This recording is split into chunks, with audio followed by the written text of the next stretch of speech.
नमस्कार, आप देख रहे हैं दी कंटाप, मैं हूं प्रफुल्ल। उत्तर प्रदेश में विधानसभा का चुनाव है और आज पहले चरण के मतदान संपन्न करवाए जा रहे हैं। उत्तर प्रदेश के 11 जनपद के 58 विधानसभा सीटों पे मतदान चल रहे हैं, लेकिन साथ ही साथ उत्तर प्रदेश से चौंकाने वाली खबरें भी आ रही है। कई जगह ईवीएम की गड़बड़ी की खबरें आई, वहीं साथ ही साथ गुंडाई की शुरुआत भी हो गई है। उत्तर प्रदेश में मतदान की शुरुआत तो हो ही गई, साथ ही साथ गुंडाई की झांकी भी शुरू हो गई है। यानी वोट अगर देना है तो एक ही पार्टी को देना होगा, इस तरह से धमकाया जा रहा है, लोगों को डराया जा रहा है। पहले धर्म के नाम पर धमकाया गया, डराया गया, एक दंश पैदा करना चाहा गया, डर दिखाया गया, लेकिन उस डर से जब काम नहीं चला तो आज बूथ पे दंबगाई की शुरुआत हुई है। होगा नहीं रहना नहीं। हाँ जी, यही बात की। ठीक है, नाम जो है यहाँ के सब लोग हमारा खड़ा भी नहीं हुआ जा रही है बिल्कुल भी। कोई बात ना बेटा, तुम्हारा इंसाफ मिलेगा बिल्कुल।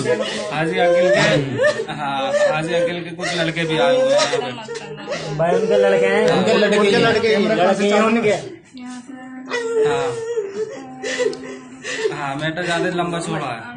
लाइव बोल दो ना अपने वाले। अरे नहीं, वो अपने वाले। हाँ तुरंत चलो। देखो भैया क्या हाल हो रहा है, नंद किशोर के गुंडे जा रहे हैं, मुसलमान को ये कह रहे हैं तुम्हें यहाँ रहना है तो फूल कमल के फूल को वोट दो। और देखो कैसे हमारी माँ बहन को पीटा है, देख लो। पिस्टल लगा कर अमन गार्डन की पिस्टल लगा कर 15-20 लड़के थे जी। क्या कह रहे थे, सीधा सीधा अपना आप बता दो। आप जाते हुए एक कहता कहीं और वोट डालोगे तो ये हाल होगा, यहाँ नहीं रहने। मतलब किसके लिए कह रहे थे वोट डालने के लिए? नंद किशोर के कमल ये कह रहे थे हाजी आगिल को वोट नहीं दे रही है, भाई कह रहे थे कमल को दे रही है। वोट नहीं दे रही, कमल के अलावा। कितना तो भैया ये देख लो क्या हो रहा है, तुम्हारे सामने देखो क्या हाल है। हेलो, पूरा हाथ घूम रहा है उसका। हेलो, उसका पूरा हाथ, इसका हाथ दिखाना इसका लड़की का। देखो कैसा कर रहा है, दुपट्टा हो गया पूरा खून में, वो पल्ला वाला हाथ पला वाला ये हाथ भी खून में बन चोट है, पता नहीं कहाँ का है। अरे हाथ में पूरे पे खून ही खून है। देखो देखो ये देखो देखो अभी करते हैं। पुलिस वाले ले गए भैया, चोट लगी।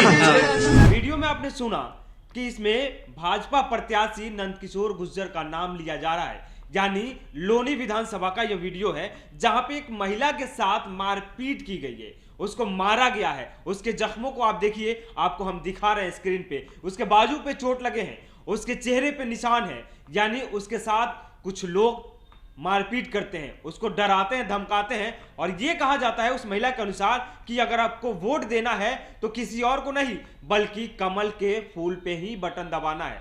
चलिए आपको दूसरी तरफ लेके चलते हैं, कैराना विधानसभा, जहां से पलायन का मुद्दा शुरुआत की गई थी। भारतीय जनता पार्टी के नेता और देश के गृह मंत्री Amit Shah door to door campaign करने गए तो वहां उन्होंने कैराना में पलायन का मुद्दा चुना, यानी धर्म का आड़ ले लिया, धर्म का चादर ओढ़ लिया। उस कैराना में भी कई ऐसे खबरें आई, ईवीएम की गड़बड़ी तो हुई, साथ ही साथ बूथ पे दबंगई की शुरुआत हुई। खैर आपको बताते हैं, नाहिद हसन ने एक ट्वीट किया है और बुशरा खानम ने भी एक ट्वीट शेयर किया है। दोनों ट्वीट आपको पढ़ के बताता हूं और एक वीडियो भी दिखाऊंगा आपको। कैराना विधानसभा के गांव डुंडू खेड़ा में सुबह से प्रशासन को जानकारी दी जा रही थी, लेकिन प्रशासन के ढुलमुल रवैये के चलते अल्पसंख्यक समुदाय के लोगों को अपने मत का प्रयोग करना भारी पड़ा। भाजपा कार्यकर्ताओं ने बुरी तरह मारपीट कर गंभीर रूप से घायल कर दिया है। वहीं बुशरा खानम का भी आपका ट्वीट पढ़ाता हूँ। कैराना के टुंडा खेड़ा गाँव में मुस्लिम समुदाय की शिकायत, बीजेपी समर्थक गांव के लोग नहीं करने देते वोट, धमकी से लेकर मारपीट तक आ जाती है नौबत। और आज ग्राउंड से आ रही इसी गांव की हिंसा की खबरें, इसकी पुष्टि करती है इसी गांव से मेरी ये हालिया रिपोर्ट। ये उत्तर प्रदेश के कैराना का रहा। फिर आपको गाजियाबाद में लेके आता हूं।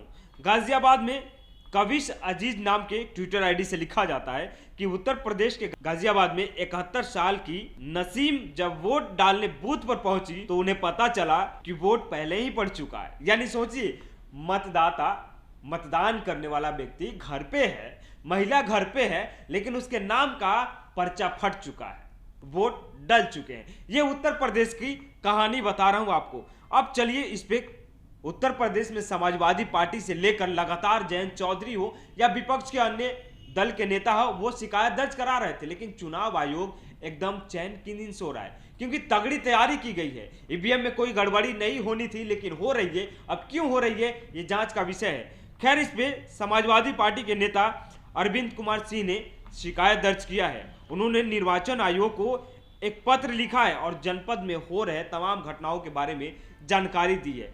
ये रहा उत्तर प्रदेश में विधानसभा चुनाव शुरू होते ही दबंगई की शुरुआत हो गई है। अब लेके चलते हैं एक ट्वीट और आपको पढ़ाते हैं। भारतीय जनता पार्टी क्या है उस पे उत्तर प्रदेश के मुख्यमंत्री योगी आदित्यनाथ एक बयान जारी करते हैं और बयान जारी करते हुए ट्विटर पे लिखा जाता है, मतदान करें, अवश्य करें। आपका एक वोट उत्तर प्रदेश का भविष्य तय करेगा। नहीं तो उत्तर प्रदेश को कश्मीर, केरल और बंगाल बनते देर नहीं लगेगी। मुख्यमंत्री योगी आदित्यनाथ का बयान है। अब जरा सोचिए, कल्पना किया गया है, भविष्य के लिए आगाह करते हैं हमारे नेता मुख्यमंत्री कि अगर आप मतदान सही जगह पे नहीं करेंगे तो आपके हालात कश्मीर जैसे हो जाएंगे। लेकिन कश्मीर का इतिहास क्या है वो ज़्यादा डिटेल्स में जाना पड़ेगा, डिटेल्स में नहीं जाना चाहूंगा, लेकिन हाँ इतना मैं जरूर बताऊंगा कि केरल को उठा लीजिए आप, उत्तर प्रदेश से बेहतर है।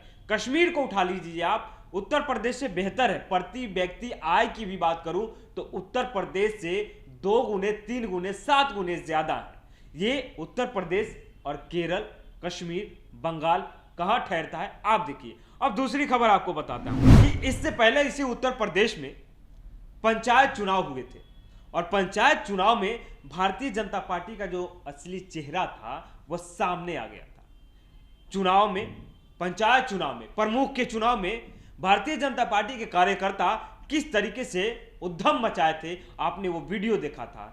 कहीं किसी महिला का चीरहरण हो रहा था, कहीं किसी प्रत्याशी को मारकर उसका नामांकन नहीं कराने दिया जा रहा था, बूथ पे कब्जा कर लिए गए, और यही उत्तर प्रदेश में हो रहा है। बंगाल चुनाव में आपको ले चलते हैं। उसी बंगाल चुनाव में जब चुनाव संपन्न हो जाते हैं, जब सरकार को हार मिलती है, केंद्र सरकार को, भारतीय जनता पार्टी को हार मिलती है, पश्चिम बंगाल को दंगों के या हिंसा के आग में झोंक दिया जाता है। जगह जगह हिंसक घटनाएं घटित होती है, कई लोग अपने जान को खो देते हैं, कई लोग उस हिंसा का शिकार हो जाते हैं। फिर उत्तर प्रदेश में लेके आता हूं आपको। उत्तर प्रदेश में पंचायत चुनाव में भी लगभग 10 लोगों की जान गई थी, 71 स्थानों पर बवाल मचा था। वहीं पश्चिम बंगाल में भी हुआ था। पश्चिम बंगाल में भी लगभग कई लोग मौत के घाट उतार दिए गए थे, उस पर जांच रिपोर्ट भी आई है। तब जरा सोचिए कि उत्तर प्रदेश में अभी मतदान शुरू हुए हैं तो कहानी ये है। और उसी पार्टी का एक जुमला आपको याद दिला दूं, उसके आगे बात करूंगा फिर, कि काशी, अयोध्या काशी जारी है, मथुरा की तैयारी है। एक और कहते हैं कि अभी तो अयोध्या और काशी झांकी है, मथुरा बाकी है। तो समझिए कि गुंडई की जो शुरुआत हुई है ये तो झांकी है अभी छोटी सी, अभी तो पूरी फिल्म बाकी है दोस्त। चुनाव संपन्न होने दीजिए। अगर उत्तर प्रदेश में बीजेपी को हार मिलती है तो ये देख लीजिए घटना कि अभी बूथ पे क्या हो रहा है, फ्यूचर में क्या होगा। वाकई में कश्मीर, बंगाल और केरल बन जाएगा। योगी आदित्यनाथ सही कह रहे हैं कि मतदान अगर सही जगह नहीं किया तो पश्चिम बंगाल, केरल, कश्मीर बना देंगे।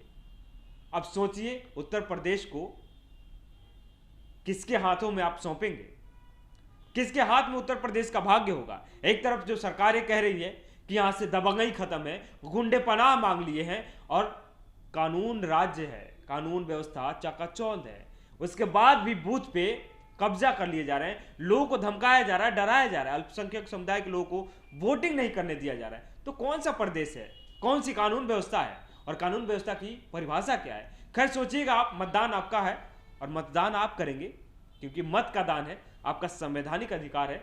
इसका आप प्रयोग कहां करते हैं, उचित जगह करते हैं या अनुचित जगह करते हैं, ये आप पे निर्भर करता है। खैर हमारा काम था इस खबर से आपको रूबरू कराना, क्योंकि उत्तर प्रदेश में भी झांकी है। आने वाला कल कैसा होगा ये आप भी देखिएगा।